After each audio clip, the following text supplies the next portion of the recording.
And we left off, okay, at least after having begun with the inequality portions. And we have with, again, number 19, we had set things up for the comparison inequality, whereupon we have x plus 8 over x minus 1 is greater than or equal to negative 2. And after having rewritten as a comparison to zero inequality and combining the terms, okay, we came out to 3x plus 6 over x minus 1 is greater than or equal to 0. And so again, we have in the setup, okay, we have r of x is equal to 3x plus 6 over x minus 1. And again, we have with the zeros, we have from the numerator, okay, we have negative 2. And again, since this is going to set r of x equal to 0, okay, that value is in the domain.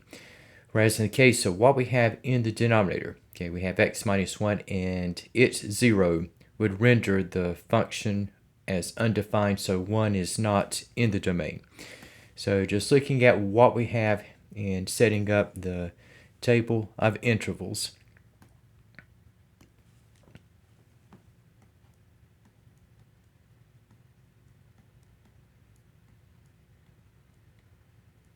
Okay, so you have with the zeros, okay, and negative 2 is going to be the lesser.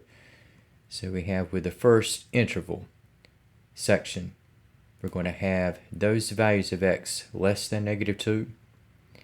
And then we have bypassing negative 2, we have for the next set, we have between negative 2 and 1. And then we have finally those values of x greater than 1.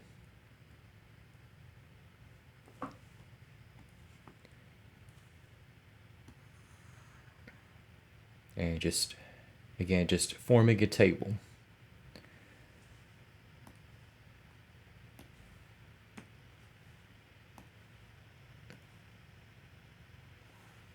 Again, just separating.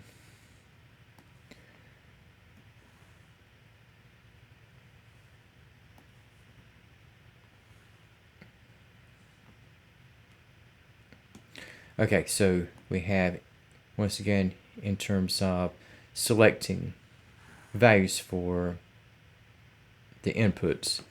Okay, so we have, first of all, okay, for that which we can select, okay, which will be less than negative 2, okay, we can go with negative 3.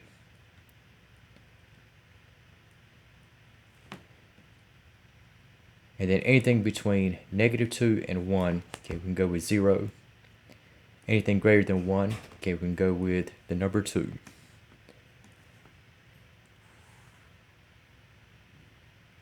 And again, we have with the function, again, we have r of x equal to 3x plus 6 over x minus 1.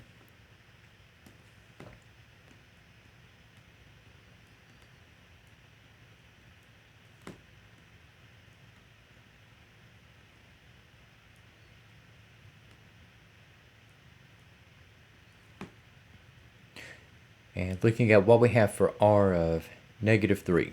Okay, so you have 3 times negative 3 is negative 9 plus 6 is negative 3. Negative 3 minus 1 is going to be negative 4. And so we're going to have the negatives to cancel out. So we have for this particular output, okay, we're going to have a positive 3/4. So with this sampling, okay, this is going to suggest that any input value we have selected that is going to be less than negative 2, the output is going to be positive. Okay, now in the case of the input value at 0, so you have 6 over negative 1.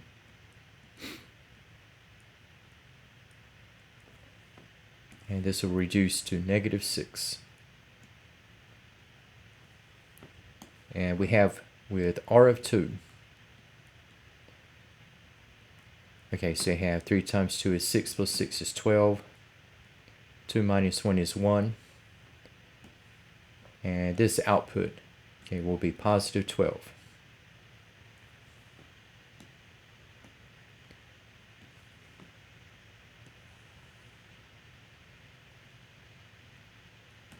And for what we have in the case of the sign of r of x,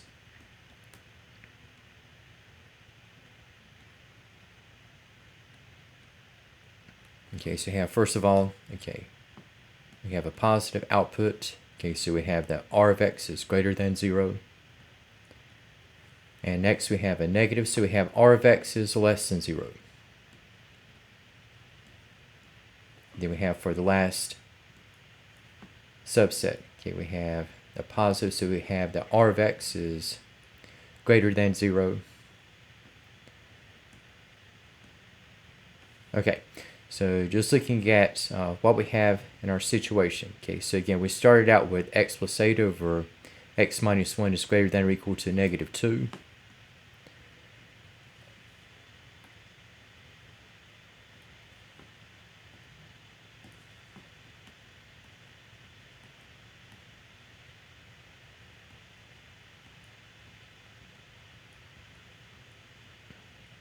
And again, once we had consolidated, okay, this came down to 3x plus 6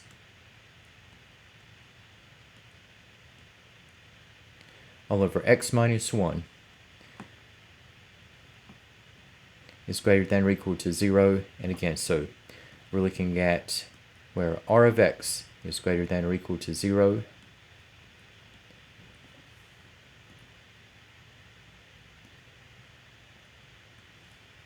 All right, so we're looking at where r of x is greater than or equal to 0, and this will be in the same direction as where r of x is greater than 0. So just looking at what we have here, we're involving the limit values. Okay.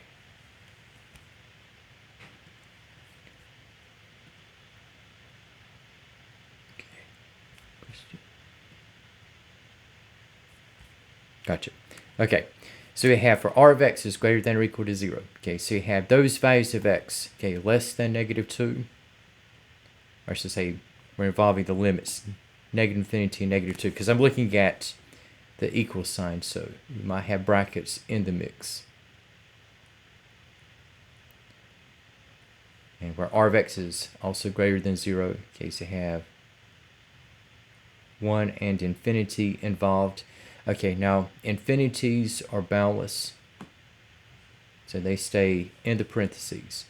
And as for negative 2 and 1, so just kind of going back again, negative 2 is in the domain, 1 is not in the domain. Again, negative 2 creates the equal to 0 part, whereas 1 creates the situation where the ratio is going to be undefined. Okay, so we have in this one, negative 2 is going to be in the domain once again. So we're going to have a bracket around this.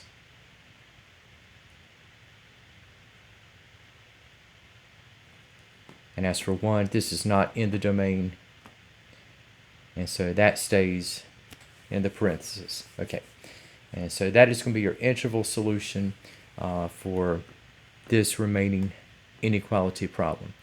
Now, just going back to what we have, say, from the early days in working with chapter 2, and we have just for the first line of questions, okay, and we have regarding quadratic functions, and we have in the case of the first one, okay, we have again, you have y is equal to f of x is equal to negative 2x squared plus 16x minus 36. And we have three questions posed, okay, and it asks whether, okay, does the function have a minimum or maximum value? And this is not a yes or no question. It's going to be one or the other.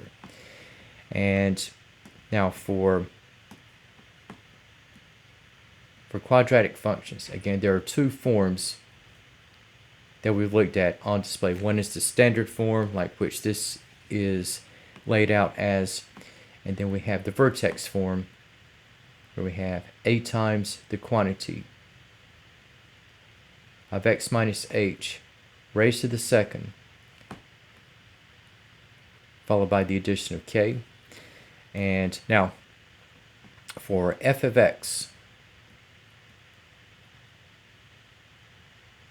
is equal to negative 2x squared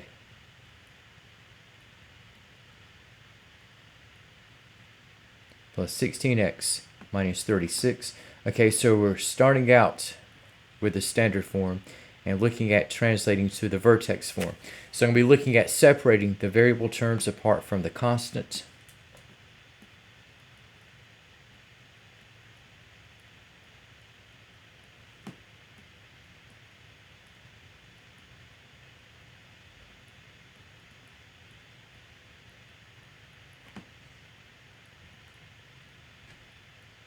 And here, okay, we have with the terms.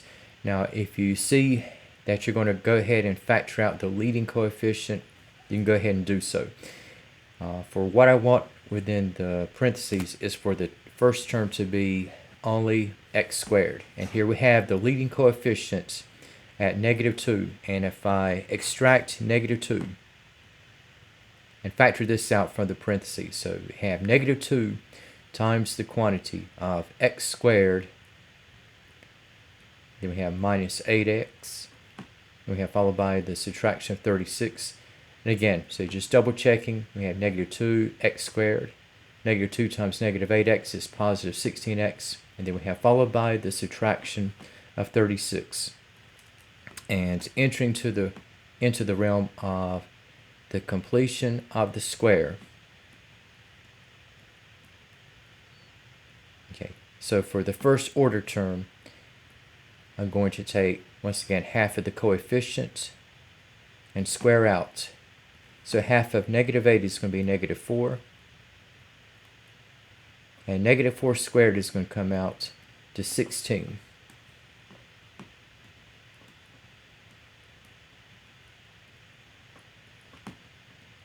So we have, for this one case, you have -2 times the quantity, so you have x squared minus 8x.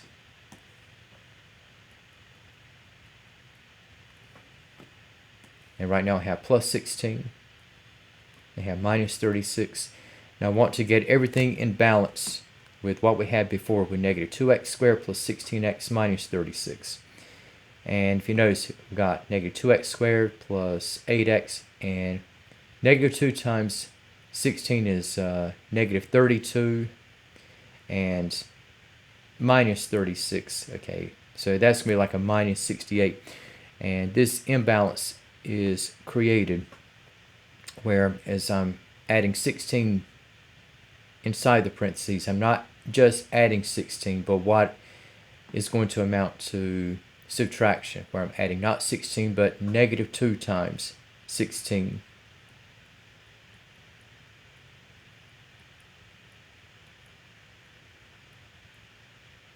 So I'm creating a bit of a deficit at the front, and I'm going to override this deficit by adding the same amount at the very end. That is, adding the additive inverse. Okay, so for what we're going to have here, we've got f of x is equal to -2 times the quantity, and we have x squared minus 8x plus 16. And we have -36 plus 32 is going to be minus 4.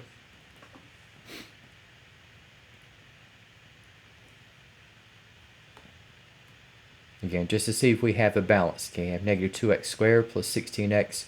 -2 times 16 is -32. -32 minus 4 is -36.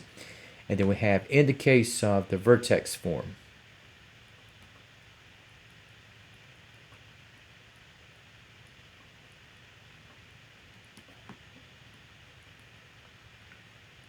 okay, so I have f of x, okay, is equal to -2.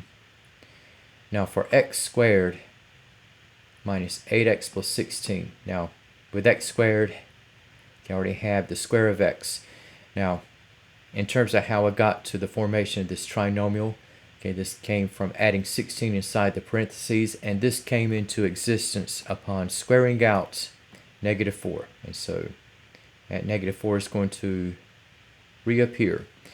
And so we have in the vertex form, we have f of x is equal to -2 times the square of x minus 4, and then we have followed by the subtraction of 4.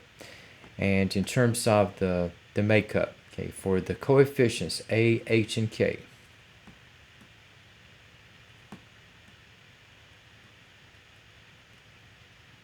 Okay, so you have a is equal to -2, and since a is negative,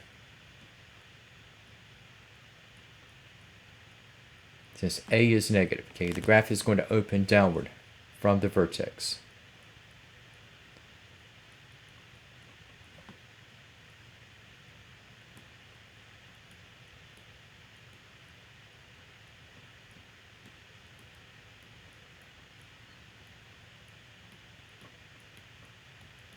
Okay, so the vertex, in this case, since the vertex is going to be the high point, okay, that's going to be the location of the maximum. And for what we have regarding x minus 4, okay, if we take the 0 of this, we have x minus 4 is equal to 0, and that particular 0 is going to be the first coordinate of the vertex. So you have that h equal to x, which is going to be equal to 4. And we have, for the k value, okay, we have subtraction of 4 at the end. So you have that k is equal to -4. And so we have for the vertex,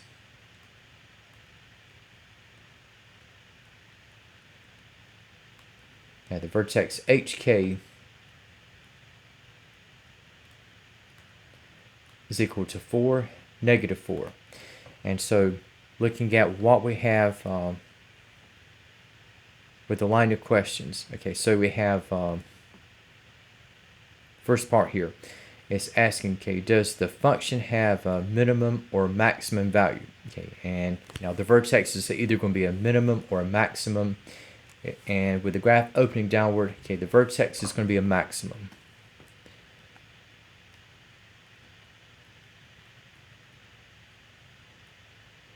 And where does the minimum or maximum occur? Notice you have the x equals part, and the x is going to be your h value, which is going to be at 4.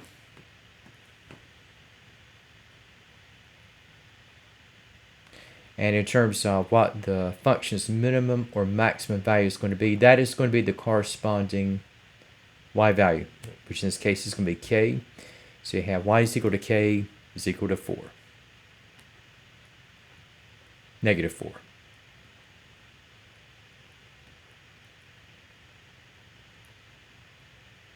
Again, so it occurs that x equal to 4 and the maximum value in this case is going to be at -4. Okay.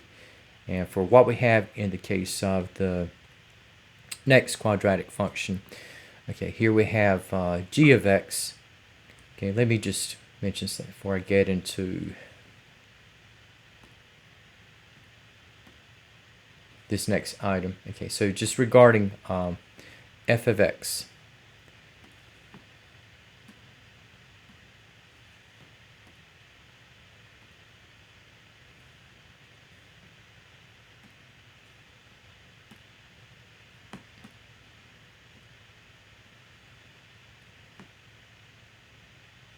Okay, so for the visual on this one, okay, so you have f of x equal to -2x squared plus 16x minus 36. And again, the vertex is going to be the high point, okay, and so it occurs at x equal to 4, and your maximum value is going to be the y coordinate in this case, which is going to be -4. All right, now in the case of what we have with g of x,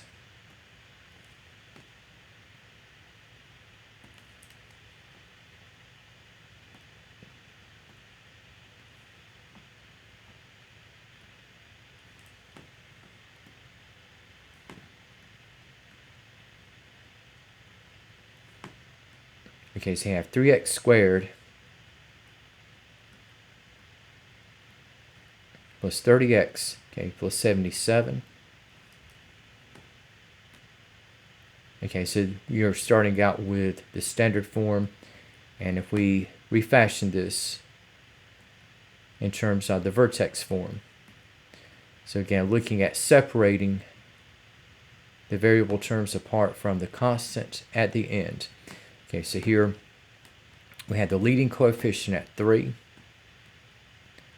So if I factor this out, from the parenthetical statement. Okay, so you have 3 times, okay, the quantity of x squared plus 10x. And again, we have followed by the addition of 77. Okay, so looking at what we have with the completion of the square. Again, the coefficient of the first order term is 10, and taking half of this and squaring. So half of 10 is 5, and 5 squared is going to be 25.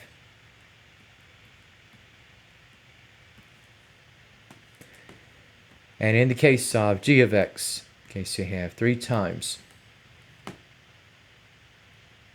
the quantity. Okay, so you have x squared plus 10x. Then we have plus 25.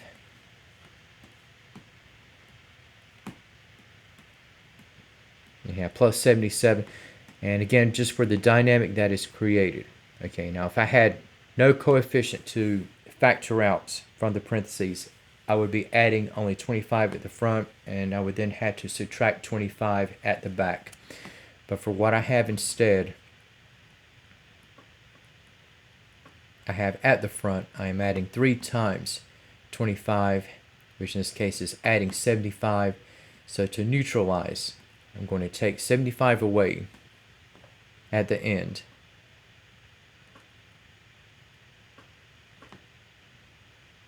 So in this case, I have 3 times, okay, the quantity of x squared plus 10x plus 25. And 77 minus 75 is going to be at 2. Okay, you can always double check. So you got 3 times x squared, 3 times 10x is 30x, 3 times 25 is 75 plus 2 makes 77. And so we now have the backdrop to the vertex form. And so we have with g of x, okay, this is going to be 3 times, okay, the quantity. And so we have with x squared, that is the square of x. And again, we squared out 5 to get to 25. And once again, this constant will reappear in the vertex form. So we have 3 times, okay, the square of x plus 5, and we have followed by the addition of 2. Okay, and so for what we have in the vertex form, okay, we have that a is equal to 3.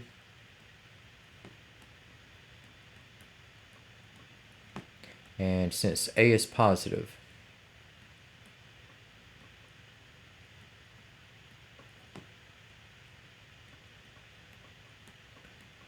okay, so the graph is going to open up from the vertex.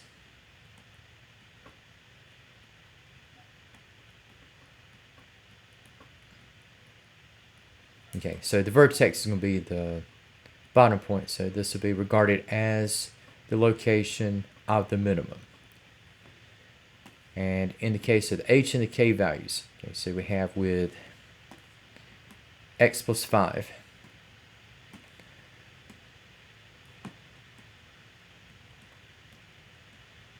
so if x plus 5 is equal to 0, your h value is going to be equal to that x value, which will be at negative 5. And we have plus 2 at the end. Okay, so you have that k is equal to 2.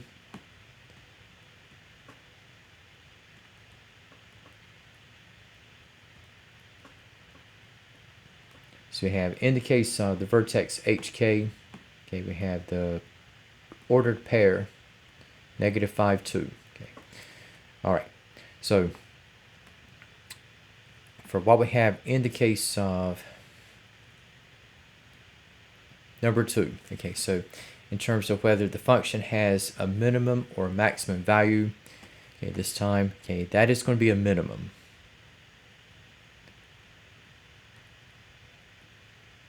And for the, okay, notice you have the reversal of the order of the questions comparing items 1 and 2. Okay, so if you notice, okay, you have where the minimum or maximum value occurs. Okay, this is the last item, whereas before it was the second line.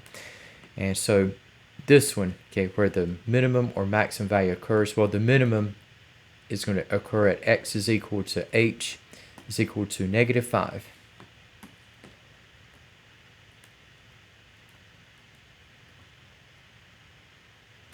And for the minimum value, in this case, that's going to be the corresponding y or k value. And that is going to end up at 2.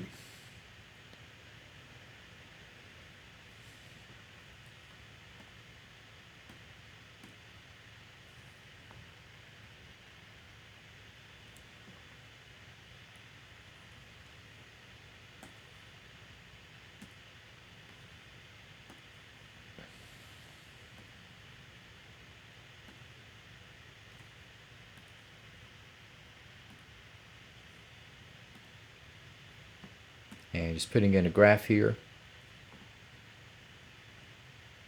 Okay, so for g of x equal to 3x squared plus 30x plus 77, okay, again, you have your vertex at -5, 2, and again, that is the bottommost point. And again, we have the minimum value at 2, and it occurs at x is equal to h is equal to -5. All right, now for the next item, and this is just touching upon what we have with the zero product property. And we have here, it says to solve for w. Okay, here we have w squared plus 10w plus 24 times the quantity of 5w minus 15 is equal to 0. Okay, so you have a couple of factors here that we can technically factor even further. But I'll just say here,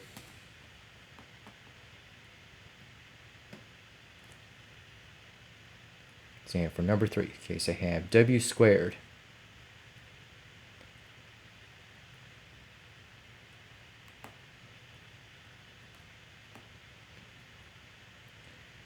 plus 10w plus 24. And we have times the quantity of 5w plus 15 is equal to 0. Now you can factor further, but we can also go ahead and apply the zero product property. So we'll just go ahead with this process. Okay, so I have w squared plus 10w plus 24 is equal to 0. And here we have a factorable trinomial. So I can say I have the quantity of w plus 6 times that of w plus 4 is equal to 0, and just setting each factor to 0. So I have w plus 6 is equal to 0,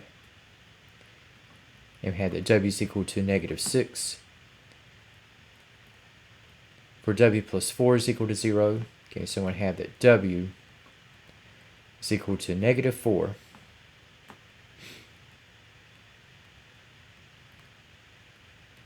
And for 5w plus 15,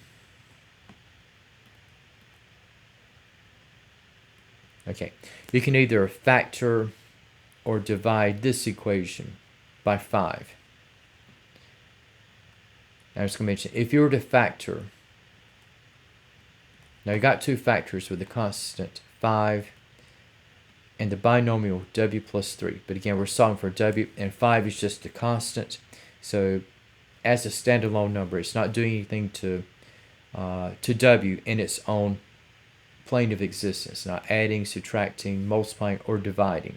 Okay, and anything that it is upon which it's doing anything to, okay, well, you already have as its own factor in w. So we have a w plus 3. And setting this equal to 0, so we have that w is equal to -3. So we have 3 distinct values in w that will render this equation true. So we have -6, -4, and also -3.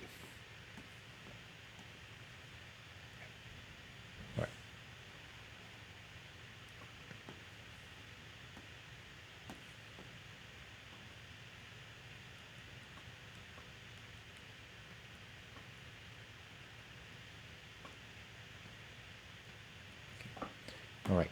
Now, for the next item, okay, and we have here, okay, it says we have a polynomial function, okay, whereupon we have f of x is equal to 6x times the quantity of x plus 9 times the square of x minus 5, okay, times the cube of x plus 11. And it says to list each zero according to its multiplicity in the categories. Okay, so looking at listing the zeros and the multiplicities. So I'm just going to rewrite this.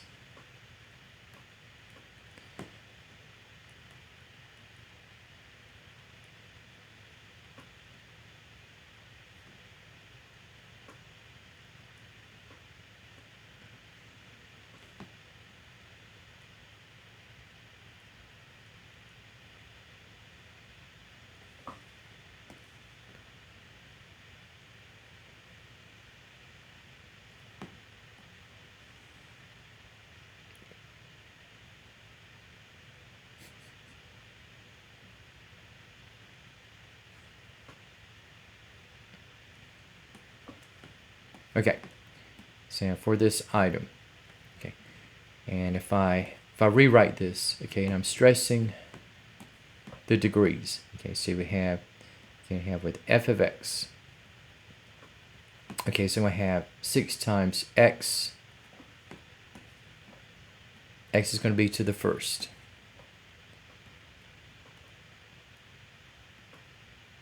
And for x plus 9, again, we do not have any explicit power, so that is going to be to the first. Again, we have times the quantity of x minus 5, and that is to the second.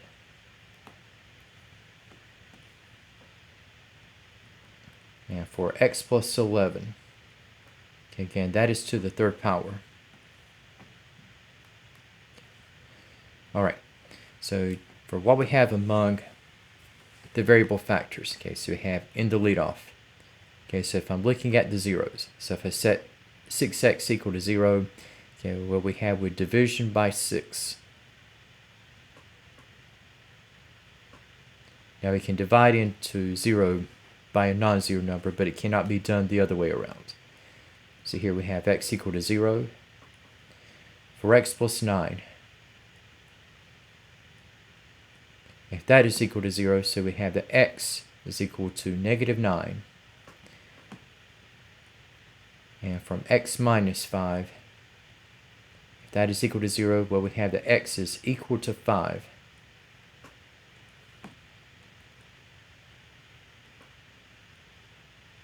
As for x plus 11, if that is equal to 0, then we have that x is equal to minus 11. So we have, in the case of the listing of the zeros, okay, so you got x equal to 0,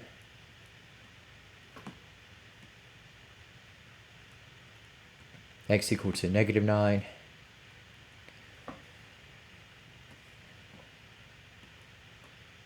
and we have x equal to 5, and we have that x is equal to negative 11. And now for the multiplicity.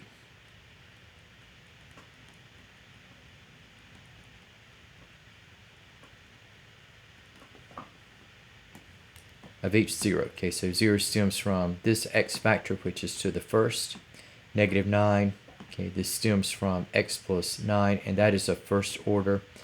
5 stems from the square of x minus 5, so that multiplicity is going to be at 2. And for negative 11, this comes from x plus 11, which is raised to the third. And I'll just add in this extra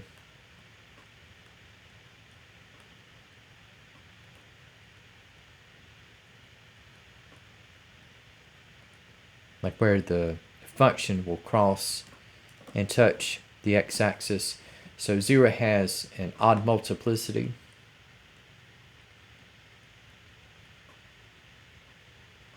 So it's going to cross at x equal to 0. Negative 9 has an odd multiplicity.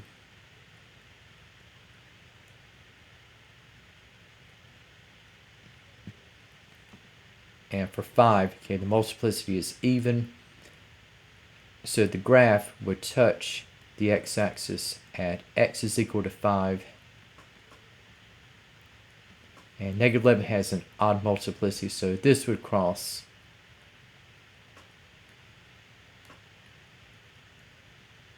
at x is equal to negative 11. But it was just asking for the zeros and the multiplicities, but I just threw this in. So again, the function will have its graph to cross the x-axis at those zeros of odd-valued multiplicity, but touch the x-axis at those zeros with an even multiplicity value. All right, now we have, in the case of next item, so we have with number 5. So we're looking at identifying intercepts, okay, for the x and the y axis, and we have with a given function, okay, we have y is equal to f of x is equal to 2x cubed plus 2x squared minus 24x. And now for the x and the y intercepts, I'm just going to go ahead and work here.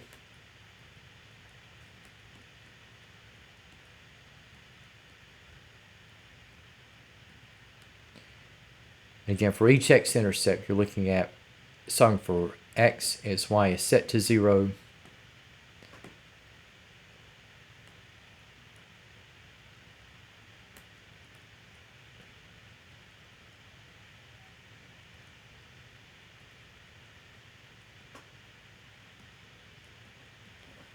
Okay, and again, so f of x is what we otherwise say is going to be y. So if I set this to 0, and I'm solving for x. Okay, so we have for this trinomial, okay, there is a greatest common factor, and that is going to be at 2x. So you have 2x times the quantity of x squared plus x minus 12. And I can factor further, so we have 2x times the quantity of x plus 4 times the quantity of x minus 3, and then setting each of the factors to 0. So 2x is equal to 0. We have that x is equal to 0. If x plus 4 is equal to 0, so we have that x is equal to negative 4. And for x minus 3, if that is equal to 0, we have that x is equal to 3. Okay, and so for your x-intercepts, so you got x equal to 0, x equal to negative 4, and we have that x is equal to 3. And if I were to put this in coordinate fashion, okay, we have 0, 0, negative 4, 0, and 3, 0. Okay, so just for the x-intercepts, okay, so we're looking at 0, negative 4, and 3. And as for the y-intercept,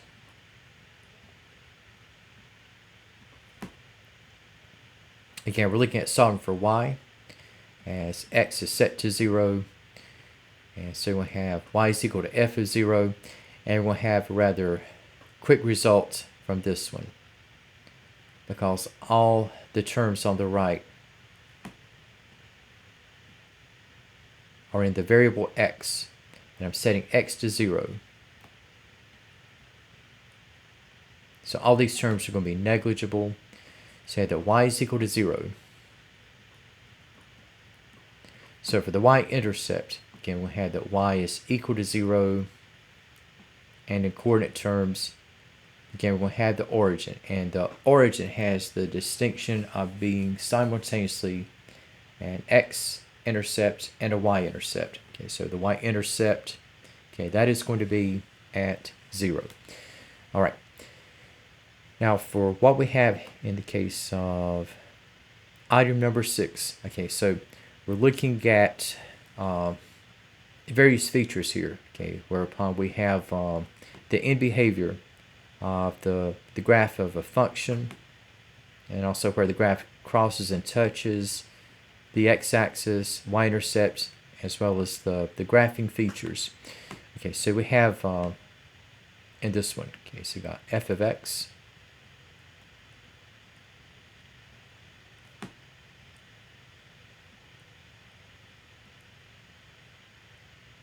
is equal to the negative of the square of the quantity of x minus 1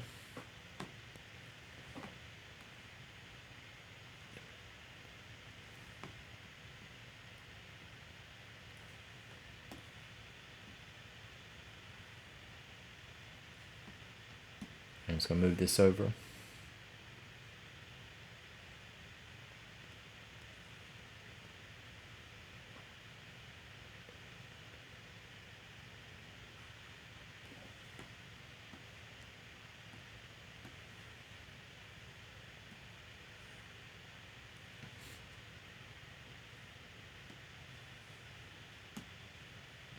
Okay, so for what we have in the case of this function, for f of x equal to the negative of the square of x plus 1 times the quantity of x minus 1.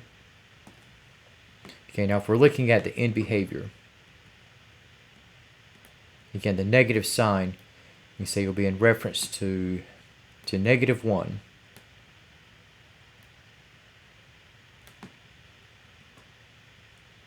Can we have times, okay, the square of x plus 1, and we have times the quantity of x minus 1. Okay, now for the highest order term,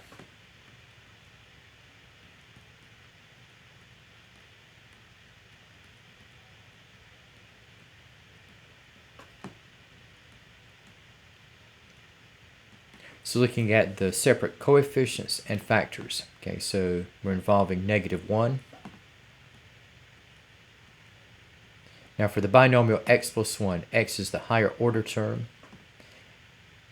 and this binomial is squared, so we had the higher order term taken to the second. And for x minus 1, okay, so I have just x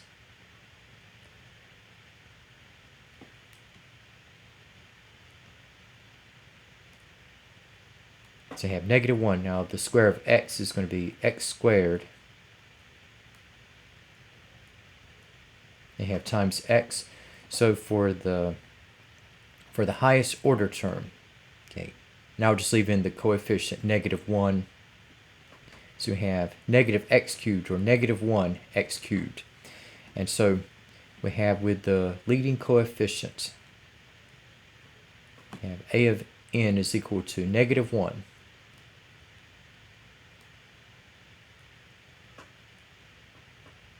So that is going to be negative, and the degree n, okay, that is going to be equal to 3.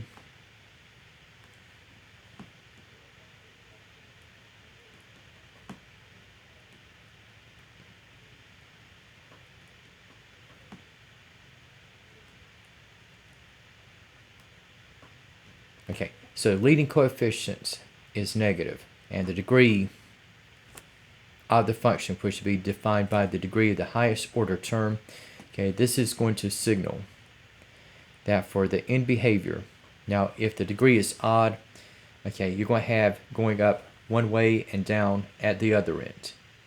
And with the leading coefficient as negative, think of it kind of like you're reading the graph from left to right.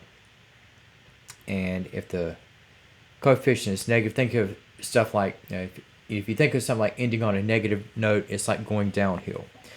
So, and that's going to be indicating that that behavior is going to be moving down whenever you have shifting over to the right. So in this case, for the end behavior, okay, have rising to the left.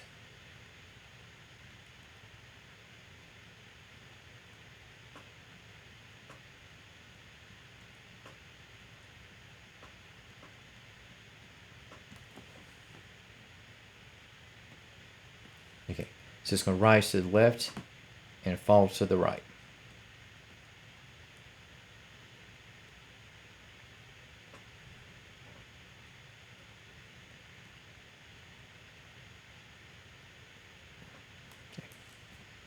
And for what we have in the case of the next part, and that is going to be listing the zeros and the multiplicities. Okay, so for this first part, okay, that is the end behavior.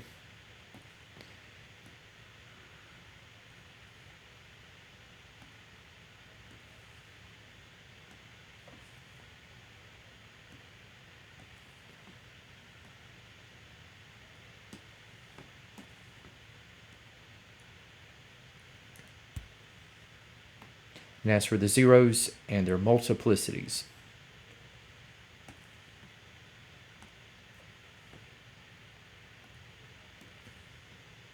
again, so I'm just going to stress the degrees once again.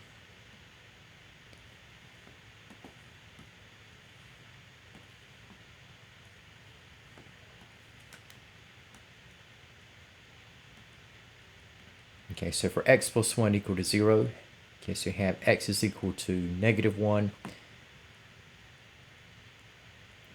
For x minus 1 equal to 0, okay, so you have the x is equal to 1.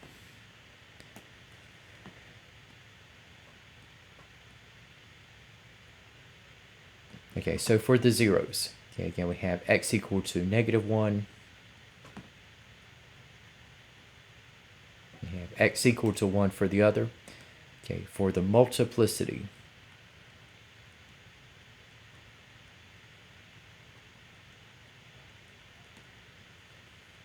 okay, so -1 stems from x plus 1, which is raised to the second. 1 comes from x minus 1, which is raised to the first.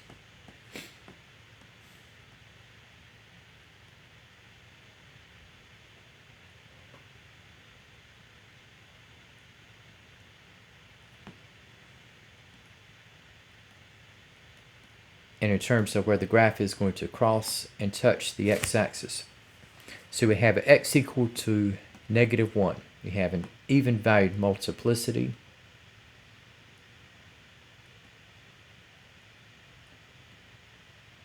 So this one, okay, is going to touch at x equal to -1, and with one which has an odd valued multiplicity. Okay, so this one is going to cross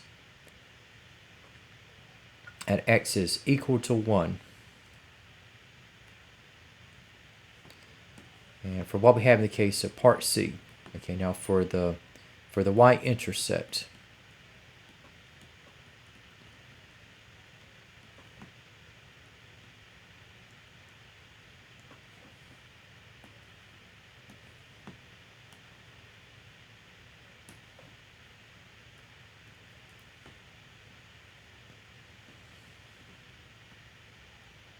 so in this case, you have y is equal to f of 0.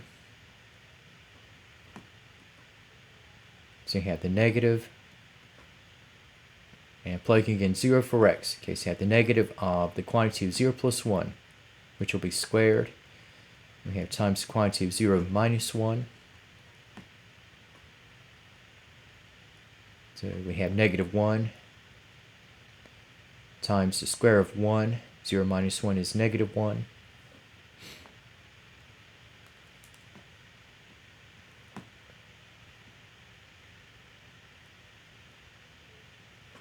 And 1 squared is 1.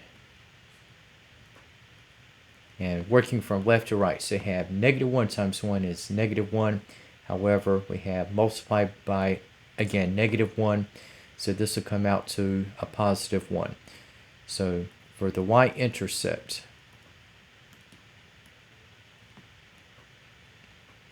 yeah, y is equal to 1, or in coordinate fashion, we're going to come out to 0, 1. And just looking at taking what we have in the sketch. Okay, so we got just for the items. Okay, so you have rises to the left, falls to the right. And again, we have our zeros, -1 and 1. So you have to touch at x is equal to -1 and to cross at x is equal to 1. And again, the y-intercept we have at 0, 1. And just looking at what we have, yeah, we do have a graphed section provided.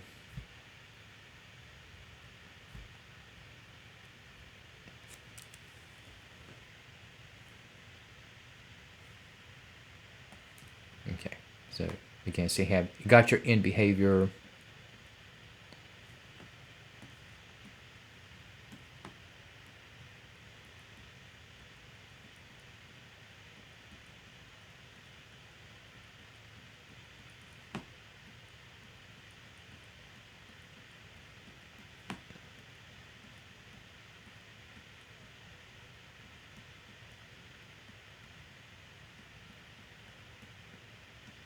Okay, so you have rises to the left, falls to the right, and again where the graph crosses the x-axis.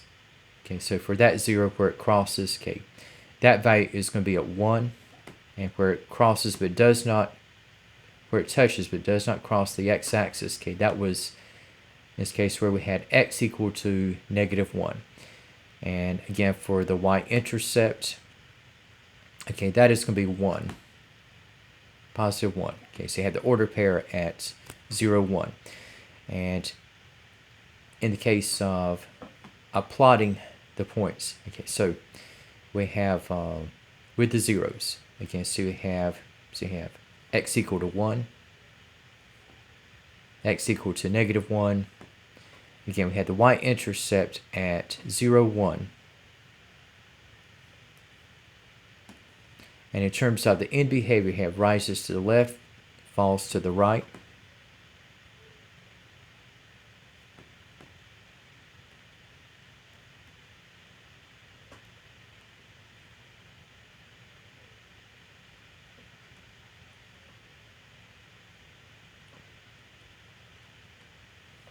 And in terms of crossing and touching, okay, so we have to touch at x equal to -1 and cross at x equal to 1.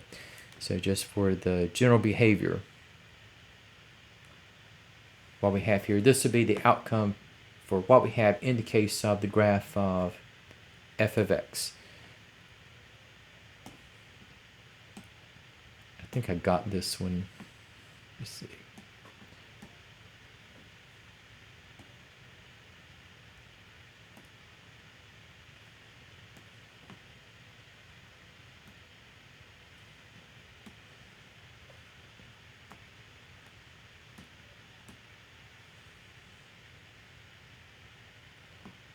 Yeah, just from Desmos. Okay, so we have for this function. Okay, so there's your y-intercept. Yeah, I didn't draw that quite according to. But again, you have to touch at -1, and you got your y-intercept at 0, 1. There we go. And we have to cross at 1, 0. So you have rising to the left and falling to the right. And you got your 3 intercepts. All right. Now, in the case of what we have for the next item, and we have that was for number 7. Yeah. Okay. So you have, it says below is the graph of a polynomial function with real coefficients, and it says use the graph to answer the following questions about f, and it says all local extrema of f are shown in the graph. And for what we have here, and we'll try to do, let's create a little bit, yeah, we got plenty of room here.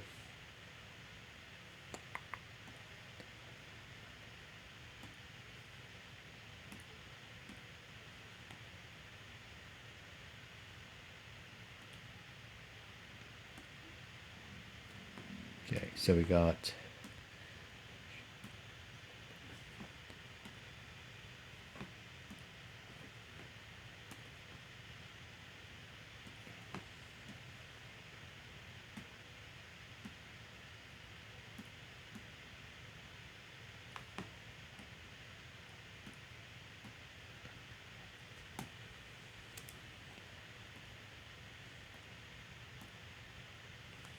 okay, so we have, it says here is that the function is increasing over which intervals, and to choose all that apply. Okay, so I'm going to do here, okay, so just for this blown up version of the graph, okay, so we have like this part here will be referencing increase.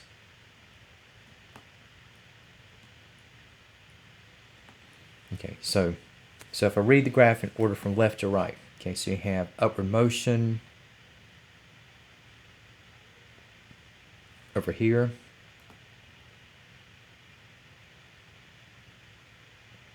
So you have upward motion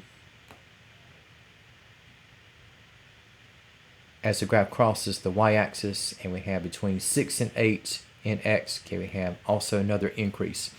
So just taking what we have here for this activity, it looks like we have between -7 and 5, -5, between -7 and -5. So this is going to apply over here.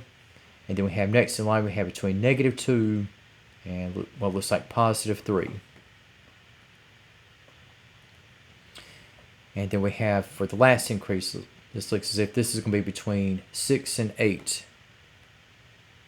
Okay, between 6 and 8. And if you notice for everything else, between -infinity and -7, you have downward activity. Between -2 and 6, where you don't have everything increasing, because it's like once you get past 3, you have the graph to start decreasing. But we're looking at where we have increase only. And then for anything past 8, okay, we have a decrease.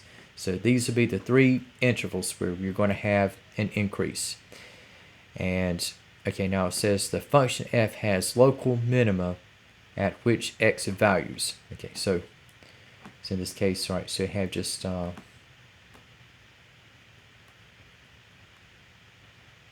so just kind of indicating here. So again, so you have your dipping point, so to speak. So you have minimum here, local minimum, and another local minimum. Okay, so you have so in the first case, you have a -7. Next one looks like we have at -2. And then we have with the third and last local minimum, okay, that is going to be at 6. So you have -7, -2, and 6. And in the case of the sign of the leading coefficient of the function, okay, and what's going to happen here, you have the sign of the leading coefficient of the function. Now, if you notice, we have with the end behavior,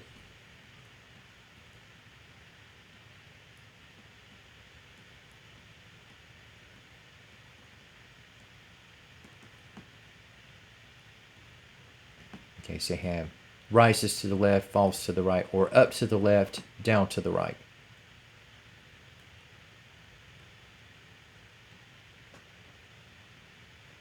And this will be signaling whereupon the leading coefficient, a of n, is going to be negative, while the degree n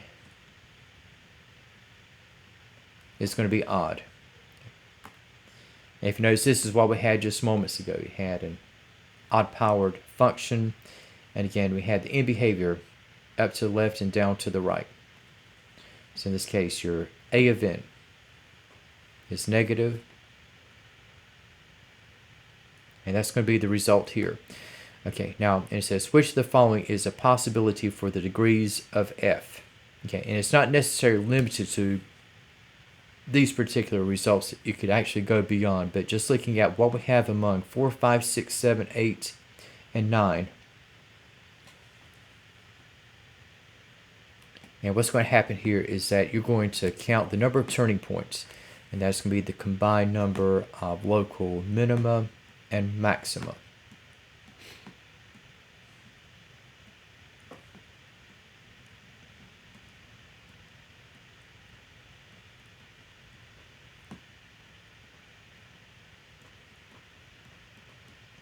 Okay, and so you have 6 turning points, and we have the n is odd. And just for what we have collectively,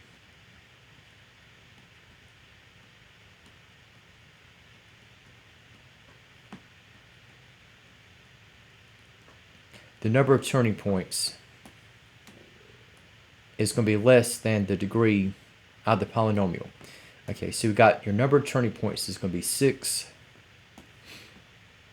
6 is less than n, and n is an odd value. So for what n could be, it could be 7, could be 9, could be 11.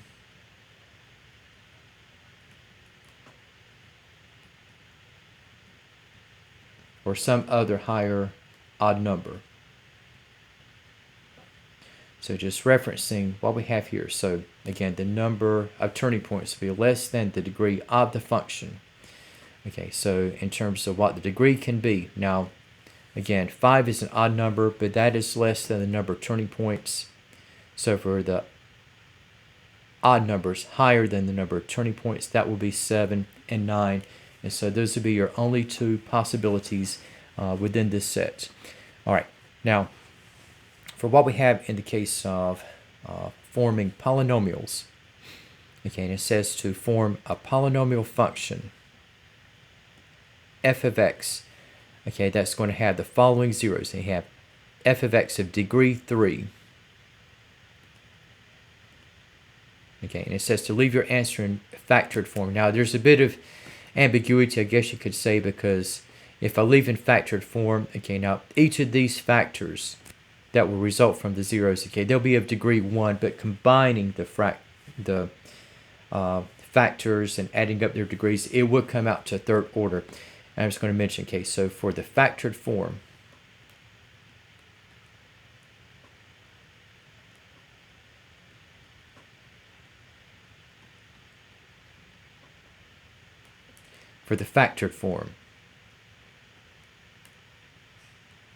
so with f of x, so if we have -3 is a 0, we can say that that will stem from x plus 3.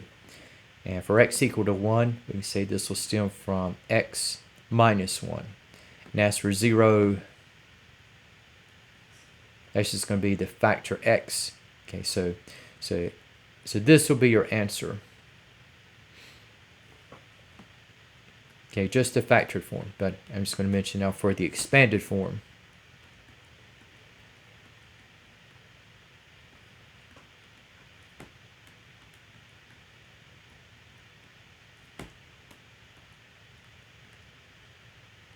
Okay, so I have f of x, and I have to be the quantity of x plus 3 times that of x minus 1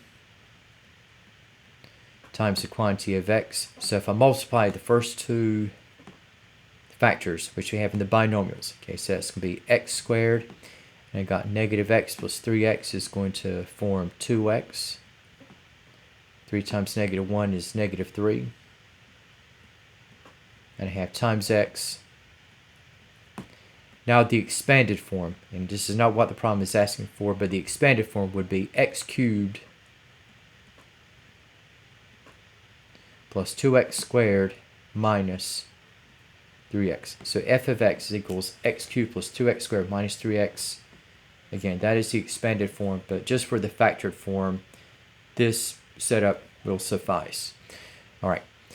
Now, in looking at, once again, going back to polynomial division, and we have for item number 9,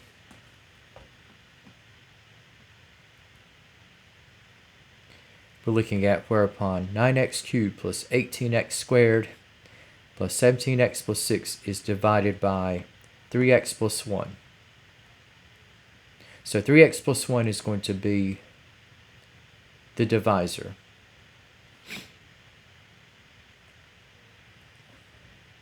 And looking at what we have for the dividend, okay, so you have 9x cubed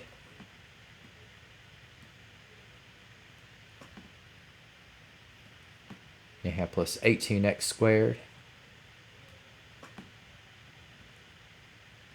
plus 17x plus 6. And I'm a bigger fan of the synthetic division than I am the long division, but in terms of the immediate setup, okay, notice we have a coefficient other than 1 that is in front of the x term. And I know that the expression is a first degree, but we cannot automatically put this in terms of synthetic division without some added modifications. So in this case, if I had just x plus 1, I would say by all means go ahead and set it up in terms of synthetic division. But with the 3 in front of the x, it creates a bit of static, okay, in terms of trying to automatically set things up in line with synthetic division. So but we do have it set up where we can go ahead and apply line division. So we have for the first term in the quotients. Okay, again, so we have in the dividend, got third order, second order, first order set of terms in x, and ending with a constant. So there are no missing degree terms from the dividend. And if we look at taking 3x into 9x cubed, okay, this will go 3x squared times, and distributing 3x squared over 3x becomes 9x cubed. 3x squared over 1 goes to 3x squared.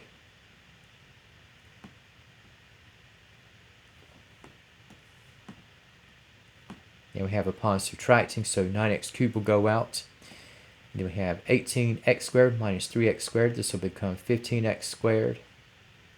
Now 17x and 6 have yet to be touched, so we'll just bring down those terms. Now for the next term in the quotient, we have taking 3x into 15x squared. So this will go 5x times. And distributing 5x over 3x plus 1. We have 15x squared plus 5x.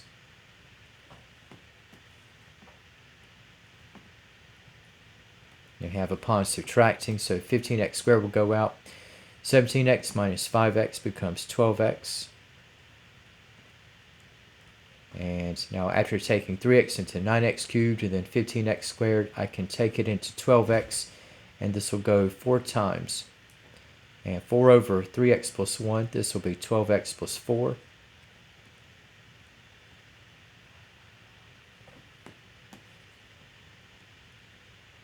And distributing the subtraction, okay, so 12x will go out. 6 minus 4 is 2. And I cannot take 3x directly into 2 since the degree in 3x is too high for 2. So for what we have here, 3x squared plus 5x plus 4, okay, that is going to be the quotient. And for what we have in the case of 2, okay, that is going to be the remainder. Okay, so you got the quotient again. So you have 3x squared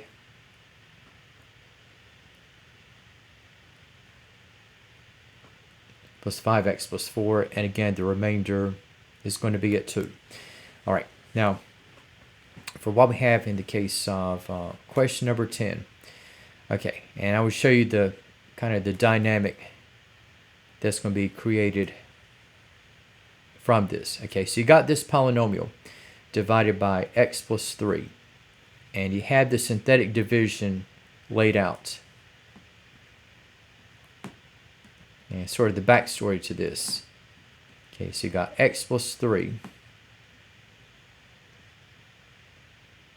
Again, taking into 2x to the 4th.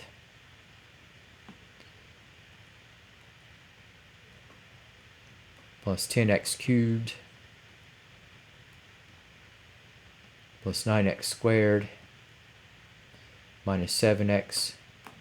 Plus 5. Okay, so there are no missing degree terms from the dividend. Okay, now for the synthetic division setup.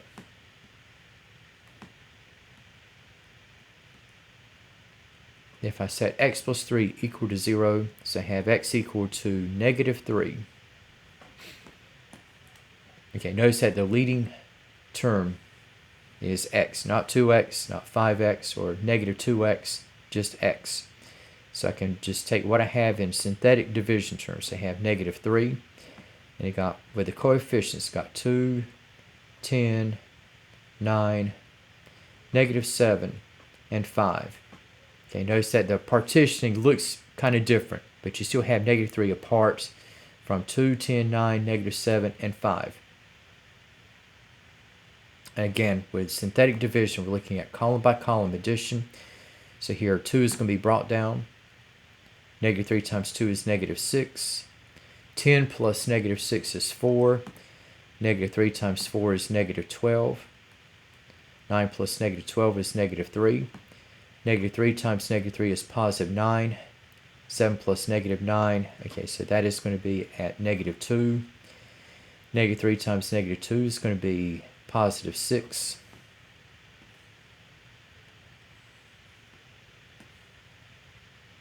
Okay, so just double checking here. So I got 2, 4, -3, -7 plus 9 is +2. I knew something didn't feel right. -3 times 2 is -6. 5 plus -6. Okay, so that is going to be at -1. Okay, so we have with the remainder.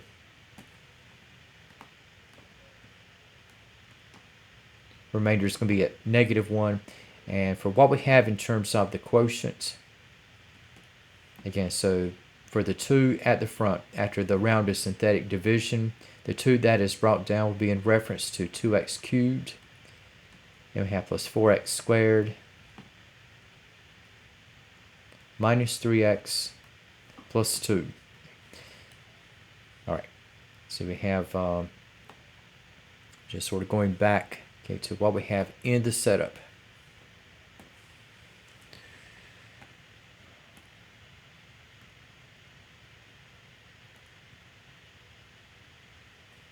Okay, let's kind of give you a visual. Okay, so 2 is brought down. -3 times 2 is -6. 4, -12, -3, -7 plus 9 is 2, -3 times 2 is -6. Okay, we have -1.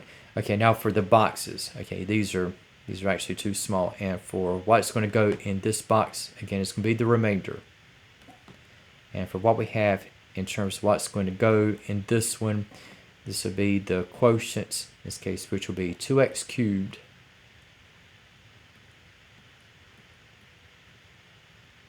plus 4x squared minus 3x plus 2. Okay, that would be the results in this particular one. And now, for what we have regarding number 11, okay, so it says to use the remainder theorem to find p of 2 for p of x is equal to x to the 4th minus 2x cubed minus 5x squared plus 3. So we have in this one, okay, so this is our polynomial.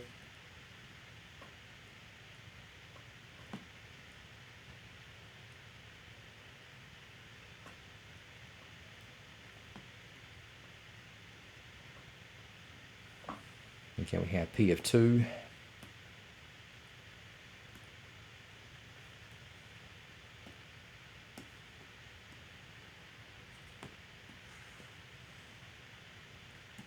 I'll just transfer this over. So we have, in the case of number 11,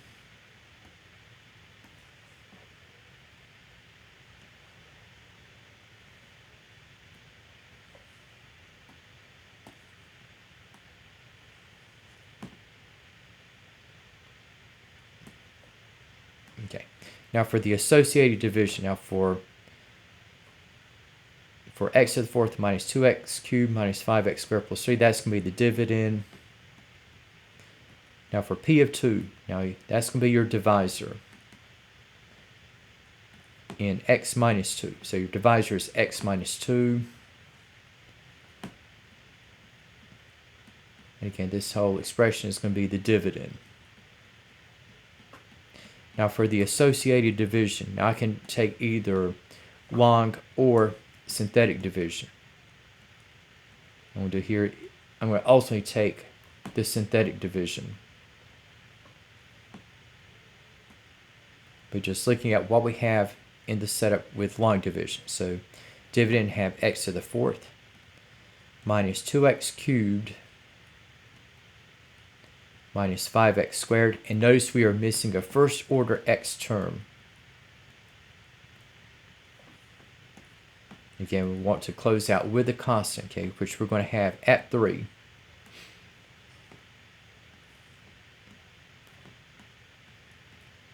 And setting things up along the lines of synthetic division. Okay, so just taking the 0 of x minus 2, so I have 2 from x to the 4th. Again, so I have 1, -2 for x cubed, -5 for x squared. And again, we have 0 for the missing x term, and we have a 3. So bring down 2 times 1 is 2, Negative 2 plus 2 is 0. 2 times 0 is 0. Negative 5 plus 0 is negative 5. 2 times negative 5 is negative 10. 0 plus negative 10 is minus 10. 2 times negative 10 is negative 20. And 3 plus negative 20, this will come out to negative 17. Okay, and so in this case, okay, we'll have the remainder is equal to negative 17. And I just wanted to stress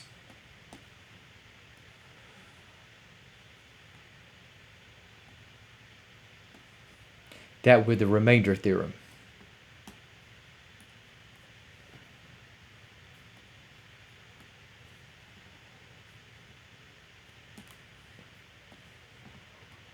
For the remainder theorem, okay, if I determine the function value whenever x is at 2, so I have 2 to the 4th minus 2 times the cube of 2 minus 5 times the square root of 2 plus 3.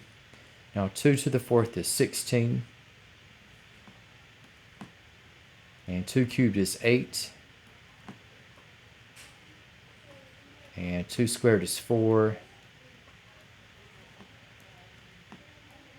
So you got 16 minus 16 minus 20 plus 3. 16 and negative 16 cancel out. And we have negative 20 plus 3, which is going to be negative 17. And again, the function value and the remainder from whatever process you use, those are going to be one and the same. Okay, so that's with the remainder theorem. And so for what we have in the results, okay, so you already had the quotient and the remainder, and again, this will end up being the same.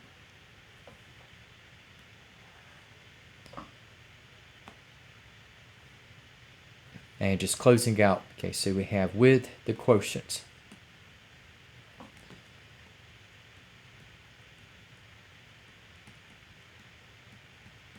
Okay, so we're going from x to the 4th to x to the 3rd.